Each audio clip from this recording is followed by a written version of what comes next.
আনিস একদম সাধারণ একটা ছেলে। শরীয়তপুরের একটা গ্রামে ছোট থেকেই তার বড় হয়ে ওঠা। স্কুল শেষে তার বাবা মায়ের স্বপ্নে সে ঢাকায় আসে লেখাপড়া করার জন্য। বাবা একজন অবসরপ্রাপ্ত প্রাইমারি স্কুল শিক্ষক। মা ঘরের কাজ সামলায়। সংসারে অভাব অনটন লেগেই থাকে। বিশ্ববিদ্যালয়ে ভর্তি হতেই যেন যুদ্ধ জয় করলো আনিস।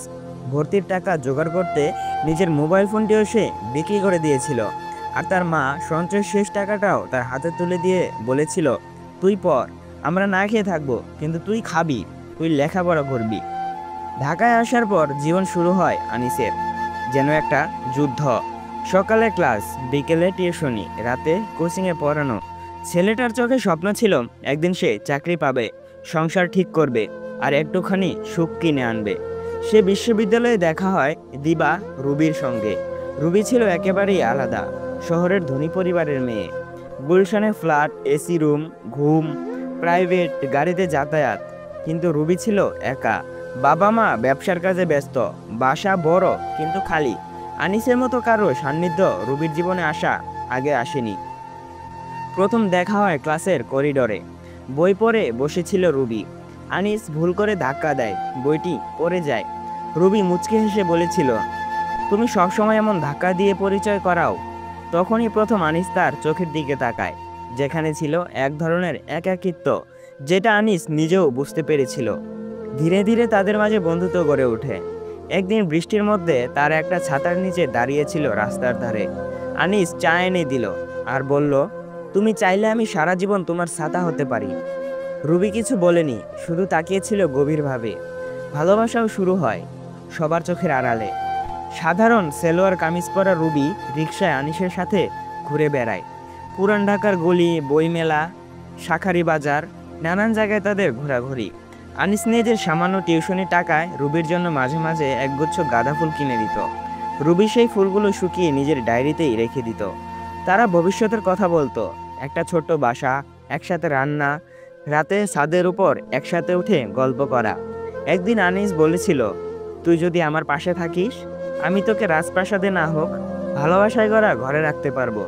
রুবি তখন হেসে বলেছিল, আমি তোকে ছাড়া আর কিছুই চাই না, তুই থাকলেই হবে। কিন্তু জীবন কি আসলে এত সহজ? রুবির পরিবার সম্পর্কটা জেনে যায়। রাগ, অপমান, চোখে পানি আর শাসন, সব মিলে এক ভয়ঙ্কর পরিবেশ তৈরি হয়। তারা জানিয়ে দেয়, ওর সঙ্গে সম্পর্ক থাকলে এই বাড়ি থেকে তার সম্পর্ক একদমই শেষ। রুবি চেষ্টা করেছিল তাদেরকে বোঝানোর, কিন্তু তারা বুঝেনি। রুবি অনেক কষ্ট করেছিল, কান্নাকাটি করে তার বাবা মায়ের হাতে পায়ে ধরেছিল, কিন্তু তারপরেও কাজ হয়নি। কিন্তু এদিকে তো ভালোবাসা, সে কখনোই ভালোবাসা ভুলতে পারবে না। হঠাৎ করে রুবি একদিন বলে, চলো আমরা পালিয়ে যাই, আমি তোমাকে ছাড়া বাঁচবো না। আনিস কিছুক্ষণ চুপ থেকে বলে, তুই যদি আমার জন্য নিজের বাবা মা হারাস, একদিন তুই আমাকে ঘৃণা করবি। আমি চাই না তুই কাঁদিস আমার জন্য, আমি চাই তুই সুখে থাকিস, even if it's not with me. পরদিন রুবি জানায় তার বিয়ে ঠিক হয়ে গেছে একজন ব্যাংকারের সাথে, বাবা মায়ের পছন্দ। সেদিন বিকেলে তারা শেষবারের মতো দেখা করে বিশ্ববিদ্যালয়ের গাছটার নিচে। রুবি কাঁদতে কাঁদতে বলে, তুই তো আমারটা ছিলি, তুই কিছুই করলি না। তুই তো আমার জীবন ছিলি, কিন্তু তুই একটা কথাও বলতে পারলি না। আনিস শুধু একটা কথাই বলল, তুই ছিলি, তুই আছিস, তুই থাকবি, কিন্তু আমার না। অনেক বছর কেটে গেছে তাদের। আনিস এখন একটা কোম্পানিতে চাকরি করে, মাসে বেতন ঠিক হলেও তা ঠিক মতো আসে না, তবুও চলছে। রাতে ছাদে বসে সে এখনো রুবির দেওয়া শুকনো গাঁদা ফুলের পাপড়ি দেখে, ডায়েরি খুলে তার হাতে লেখা চিঠি পড়ে। সে জানে রুবি এখন সুখেই আছে, কিন্তু সে চায়ও না তার সাথে যোগাযোগ করতে। তবুও মাঝে মাঝে ফেসবুকে ঢুকে রুবির প্রোফাইলের দিকে তাকিয়ে থাকে। হাসিমুখের ছবিগুলো মাঝে মাঝে সে খুঁজে, এক ফোঁটা সত্যিকারের ভালোবাসা। কোনো একদিন রুবিও কি তার মতোই রাতের আকাশে তাকিয়ে ভাববে, তুই ছিলি, এখনো আছিস আনিস, তুই এখনো আমার মনের গভীরেই আছিস।